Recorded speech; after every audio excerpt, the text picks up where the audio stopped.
needed to do from beginning. Can y'all see that better?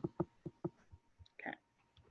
So let's talk about reasons for why people budget. So we budget to save money.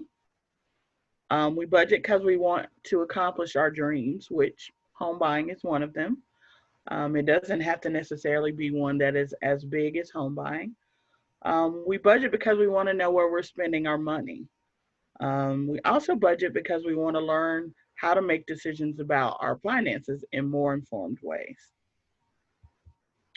How many of you actually do a budget with some regularity?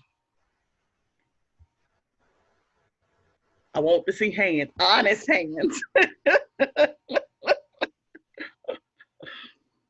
Let's talk about some reasons why those of you that are not budgeting might not want to do budgeting. What has been some of the apprehension around you wanting to do budgeting?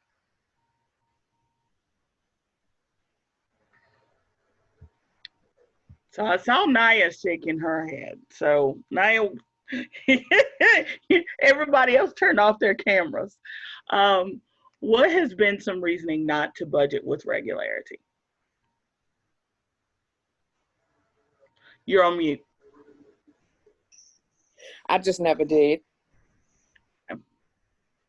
There's a lot of people that don't. Right.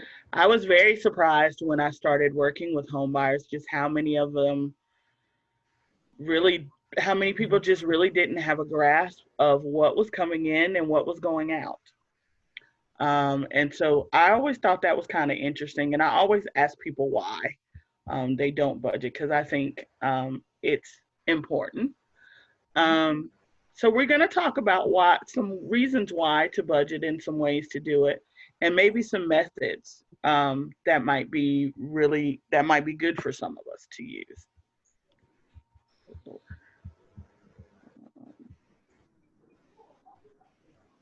Give me just a second. This thing is acting weird. All right.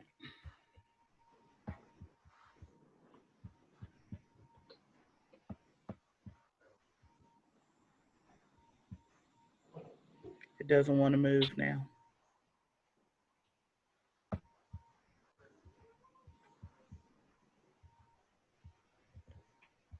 Okay. Oh, there we go. So here's a good reason to budget. It helps you gain control of your finances. So if you think of it as a financial roadmap that is guiding you to a destination, usually your destination could be your goal that you're trying to accomplish, or just the fact that you would know more about how much is coming in and going out. I always tell people that budgeting, especially if you have a family, should be a family project, because everyone should know in your household how things are going financially.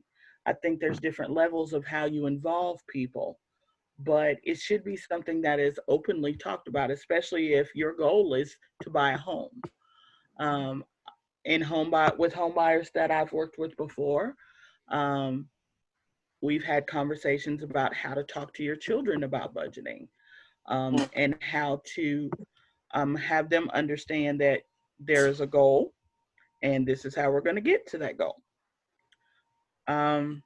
It helps you achieve your goals. So whether it's putting aside money for emergencies, a vacation, a college education, a budget helps you devote resources to those things that you determine are most important.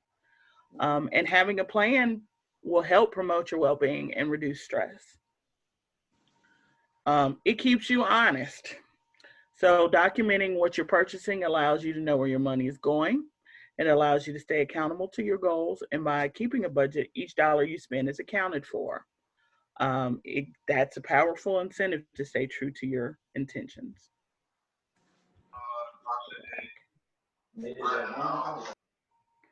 It helps you improve your habits. So if you spend more than you earn, you'll drain your savings.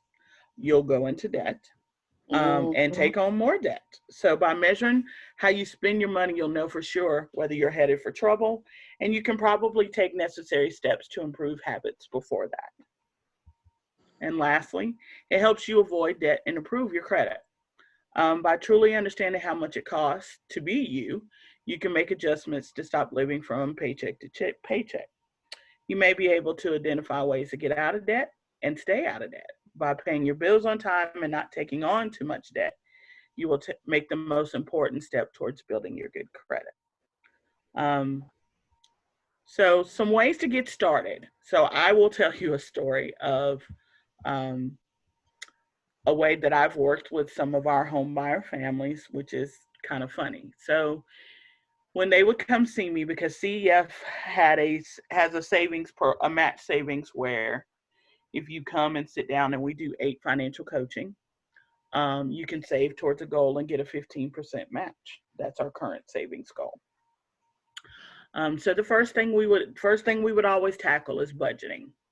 And one of the ways that I've worked with families with budgeting was for the first month, they have to collect every receipt,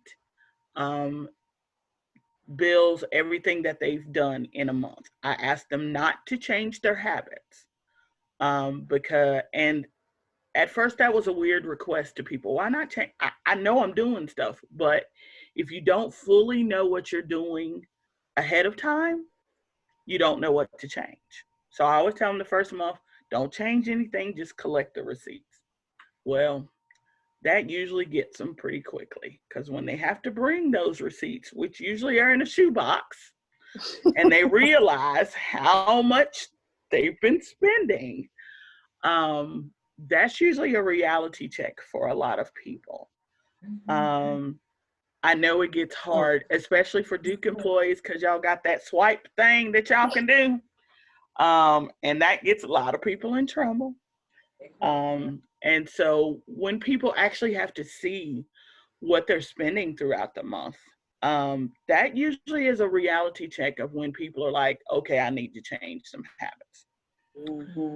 So we go through those receipts and we look at where the places where they're spending the most. I can usually tell you where the extra spending has been going. It's either on things for children, it's convenience stores, or it's the Duke swiping. So, so that's usually where I see all of the. So you know that we gather all that together. We talk about people's bills. Are there things that are in their normal bill habits that they might be able to change? So we look at, are there ways differently that I can give some tips to help change your water usage, your electricity usage is some of the things we talk about. But also, maybe you need to buy differently to not have to be at the convenience store all the time. Is there a way you can buy the thing in bulk that you like at the convenience store, but you already have it at home and can buy it at a better price in bulk? We talk about that a lot. We talk about impulse buying, and not making plans for what you're buying. So yeah, that's the point where people start to hate me, because the next thing I tell people is, okay, so we're going to look at all of this, and you get to keep one habit. You got to give up everything else. But if there's one habit that you can hold to, that you can keep, that is reasonable, let's work on getting some of these other habits in line. Now realize, to change a habit takes 21 to 66 days. Think about that. So the likelihood that you're going to change it from the beginning is not going to be that. No. And so I always tell people, you're probably going to mess this up. It's okay, restart, go back. The likelihood that you're going to change it absolutely the first time is going to be really hard.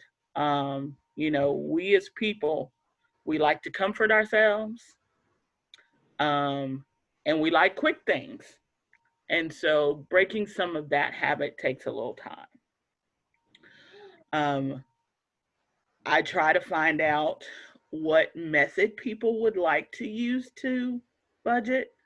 I am not a digital person. I am an old school. I want to write it on a piece of paper.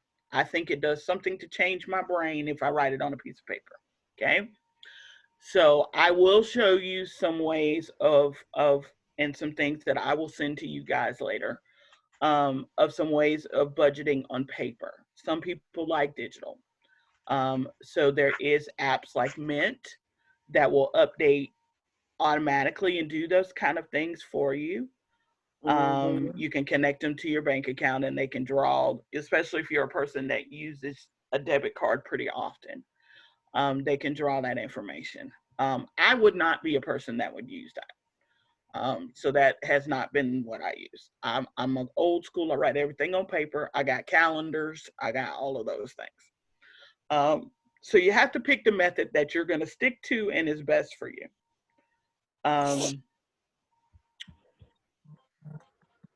Let me get my share screen.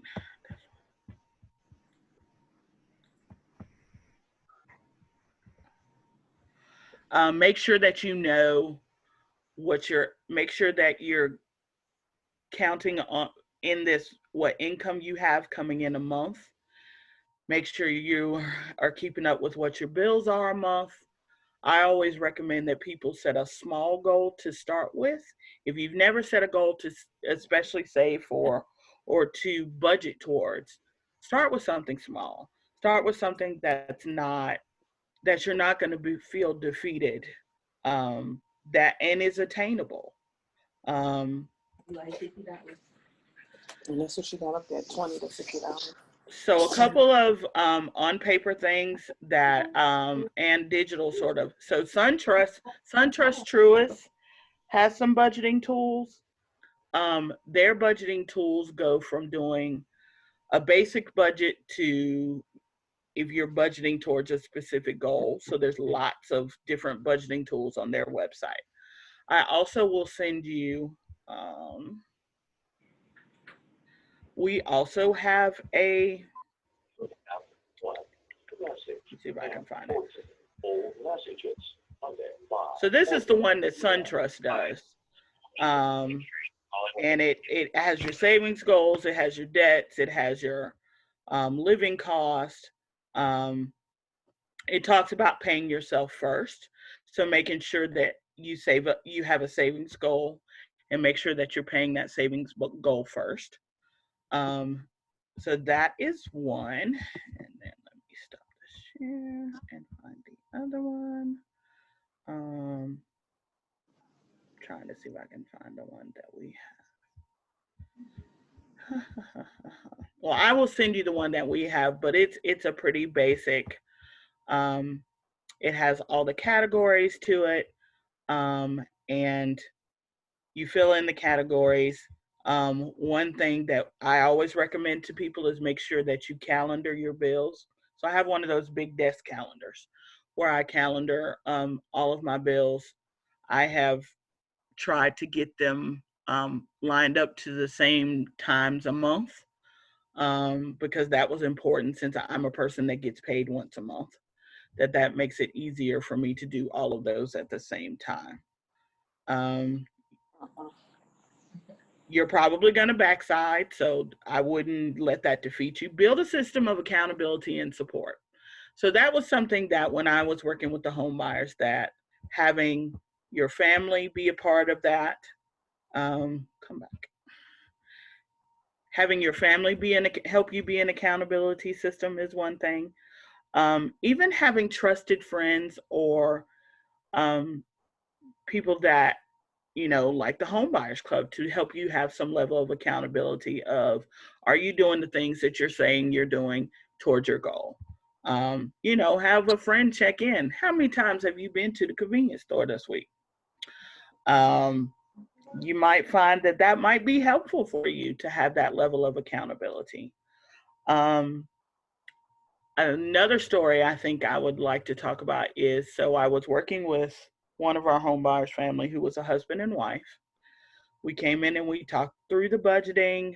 They did the first month of bringing me the receipts.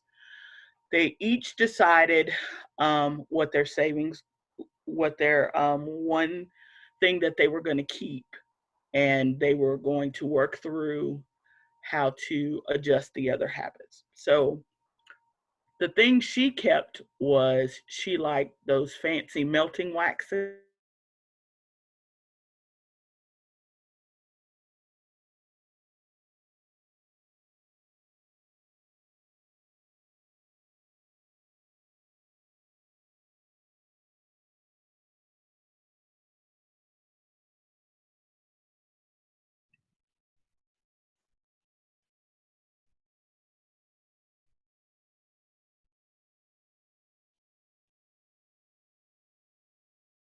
Can other people